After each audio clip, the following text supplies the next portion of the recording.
Le Barça l'emporte difficilement 1-0 à San Mamés. Un peu comme le Real Madrid hier, les Barcelonais ont grandement trimé dans un match très difficile en fait où ils se sont fait franchement bousculer. Et comme d'habitude ces derniers temps, qui est venu délivrer les gars? Lamine Yamal, encore ce petit et avec un but ouf, extraordinaire, comme il a l'habitude de le faire. Ça spécial, on dit ainsi, ça spécial. Lamine Yamal est ce joueur, en fait, par moment, il arrive à sortir son équipe.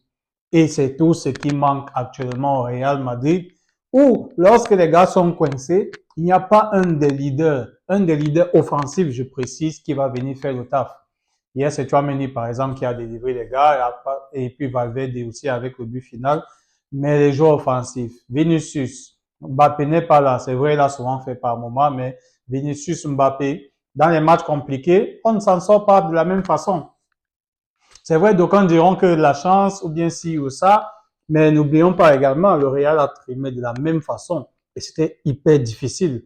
Dans un match où Celta Vigo avait beaucoup plus d'occasions que le Real, ils ont pu gagner à la dernière minute, carrément. Et aujourd'hui, Barcelone l'emporte aussi vers la fin du match. Les gars de Bilbao, franchement, très sincèrement, même si on dit que Nico n'était pas là, ils ont raté des choses. Vraiment, je ne comprends pas ces gars. Ils arrivent devant la défense barcelonaise, frappent, ils font que s'excentrer, pousser le ballon de côté pour pouvoir frapper. Ah, de toutes les façons, les Catalans reprennent donc les 4 points en tête du championnat. On pensait à un moment donné que le match allait se terminer en 0-0, voire un but peut-être à 0 pour Bilbao, mais voilà, ils ont réagi en équipe et en leader, s'il vous plaît.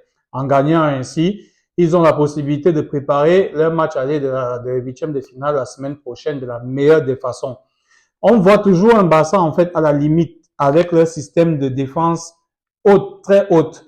On se dit qu'il y a beaucoup de possibilités de pouvoir passer, beaucoup de possibilités de pouvoir mettre de longs ballons, le piège du hors-jeu pour pouvoir marquer, mais difficiles sont ces équipes qui arrivent à réussir à franchir cette ligne.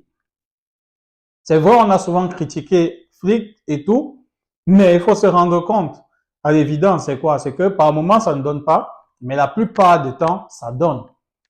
Parce qu'il y a des équipes où, même quand elles arrivent à passer cette ligne, en fait, défensive haute, de hors-jeu, pas te foutre du n'importe quoi après. Et c'est ce qu'on voit. C'est ce qui s'est passé la semaine dernière. C'est ce qui s'est passé encore aujourd'hui. Avec des équipes qui arrivent, je n'arrive pas à comprendre est-ce que comment tu vois, comment ton coéquipier fait un appel de balle. Tu ne donnes pas en première intention. Et c'est lorsqu'il a déjà franchi carrément la ligne, le dernier défenseur que tu t'en vas donner la passe. Passons ça. Je n'arrive pas à comprendre comment est-ce que tu donnes une bonne passe à ton coéquipier qui va vers les goals sensiblement, mais le mec, il préfère s'excentrer. Et quand il s'excentre là, il va donner un faux centre ou bien une fausse passe en retrait. Donc c'est sur ça peut-être que Fix mise pour pouvoir continuer à jouer ainsi. Et jusqu'ici, ça marche sensiblement. C'est vrai, ils ont eu des peines, ils ont peiné par moments, mais jusqu'à date, ils sont en tête du championnat et ça paye. Et tant que les joueurs offensifs feront le taf, ça continuera toujours à donner. Et voilà. Donc, les Barcelonais, c'était une rencontre difficile. Ils ont proposé des choses par moment, c'est vrai. Il a essayé de faire un tout petit turnover. Rafinha était au banc. Il a mis Ferran Torres encore titulaire aujourd'hui. Moi, je ne comprends pas. Il a titularisé Rashford. Pourquoi tu viens titulariser Rashford aujourd'hui? Bon, heureusement, ils ont gagné. Mais s'ils avaient perdu, à mon avis, il aurait dû titulariser Rashford en coupe, par exemple, et faire reposer sensiblement Rafinha. Mais de toutes les façons, la victoire elle est là. Donc, on dira qu'il a fait les meilleurs choix. Parce qu'il repart avec les 3 points. C'est tout ce qui compte. Et il préparera le prochain match de la meilleure des façons. Mais en tout cas, moi, je le dis très clairement. Ceux de Madrid, il faudrait qu'ils essayent un tout petit peu de voir. De voir ce qui se passe un peu à Barcelone. Il n'y a aucune honte à copier, surtout quand c'est bien. Il n'y a aucune honte. Si vous voulez faire l'orgueil, vous allez continuer avec votre orgueil et partir dans le chemin que vous êtes en train de prendre là. C'est vrai, la victoire d'hier, elle était difficile pour Madrid, mais c'était une victoire à l'arraché, au moral, parce qu'il y a des joueurs qui ont fait quelque chose, qui ont mouillé le maillot du début à la fin. Chouameni et puis Valverde, incroyable toute la rencontre. Mais s'il n'y a pas cette action-là, cette occasion-là à la fin du match, qu'est-ce qu'on allait dire après?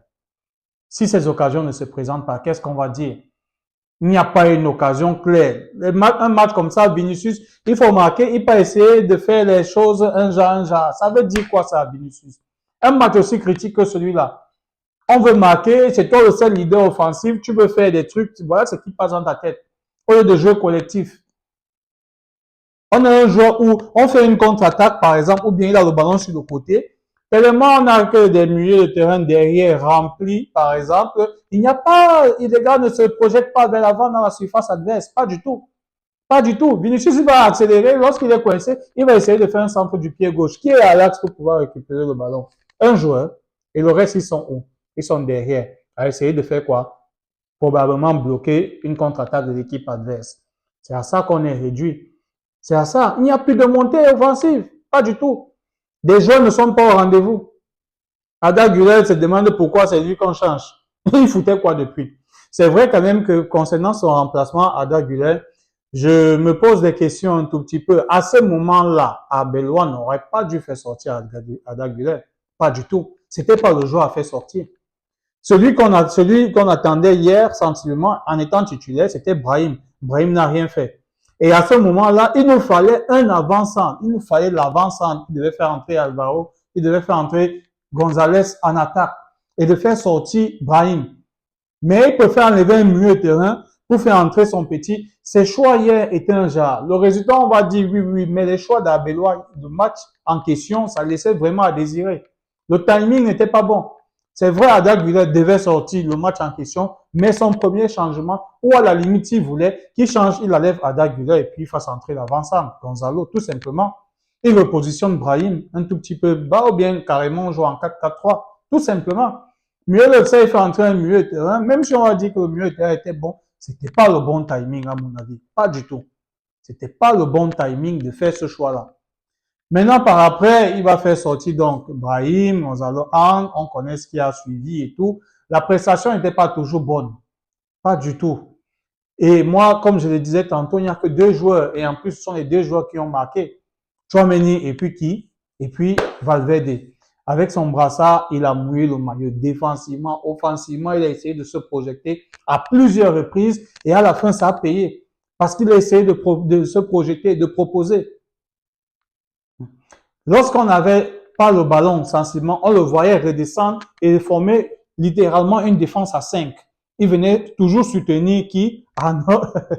Il venait soutenir Arnold qui a bullo hier, clairement. Et lorsqu'on avait le ballon, on le voyait soit sur la ligne, sensiblement la ligne droite, ou même au milieu de terrain, pour essayer de faire circuler le ballon par moment. Et hier, on a vu un défaut au milieu du terrain. Ada Güler, tant qu'il va descendre toujours bas, tant qu'on ne va pas jouer avec un système de jeu, un genre, il sera toujours ce qu'il est. Et pour finir, Arnold, je vois les gens qui disent donc maintenant Alexander Arnold, Alexander Arnold, Alexander Arnold. Je ris, ça ne finit pas, je ris, ça ne finit pas. Lorsqu'Alexander Arnold donnait la passe décisive il y a cela sensiblement 2 ou 3 semaines à Gonzalo et tout, c'est pas les mêmes gens qui disaient que oh la magie du joueur, oh la magie du joueur, il va vous donner les buts. Mais ce qui passe dans son côté dans ce genre de match, il ne peut pas défendre une action comme celle-là. Le joueur n'a même pas fait de dribble, il n'a même pas fait un passement de jambes et on t'a éliminé. Et même lorsqu'il se repositionne, le joueur a le ballon, va vers lui pour diminuer l'angle, il reste statique, il regarde parce qu'il récupère son souffle. Je vous l'ai toujours dit. Pour moi, même un Carvajal avec le pied cassé mérite d'être 1000 fois titulaire devant Arnold. À la limite, prenez Arnold, vous le mettez milieu de terrain, il va faire les distributions de passes là-bas, c'est mieux. À un moment donné à Liverpool, on le mettait déjà là-bas, c'est mieux. Contre City, il va jouer, il va jouer, il peut jouer, il fait un bon match, les gens vont toujours le vanter. Et après, qu'est-ce qui va suivre? Défensivement, Arnold, ce n'est pas ça et ce ne sera jamais ça. On connaît le joueur, son talent, il est fort, je l'apprécie, moi également, mais mettez-le devant, c'est mieux, mettez-le devant. Et pour terminer, donc, top performance, mine de rien aussi, de Mendy. Il a fait un très bon retour. On ne l'a pas vu depuis Mathusalem. Et lorsqu'il est comme ça, franchement, on se dit que le poste de Carreras, il n'est pas en danger. Parce qu'un Mendy en forme, qui se repose de ses différentes blessures, même aux entraînements, même sans jouer, franchement, il a sa place en tant que latéral gauche. Mais le problème, c'est ça. Il n'est plus constant. Il n'est plus comme il était au début et tout. À un moment donné, je pense qu'il se prenait la grosse tête parce qu'il n'y avait pas vraiment de remplaçant. Il avait Ferran Garcia en doublure, donc il se permettait de faire n'importe quoi. Là, il nous a livré un match exceptionnel hier. À un moment donné, il a même fait un retour défensif pour venir enlever le ballon aux joueurs adverses qui allaient déjà face à face carrément devant Courtois. Il est venu très rapidement et on sent que le gars il est en jambes. Et je pense qu'avec City, il a la possibilité d'être titulaire. Dites-moi ce que vous avez pensé, les gars, de la rencontre de Barcelone qu'il a emporté au forceps très difficilement 1-0 et qui consolide sa place en tête du championnat. Quels ont été vos tops et vos flops, surtout pour vous les Barcelonais par rapport à la rencontre en question? Et je me ferai un plaisir, comme d'habitude, à échanger avec vous en commentaire. En attendant, restez connectés et bien de choses à vous.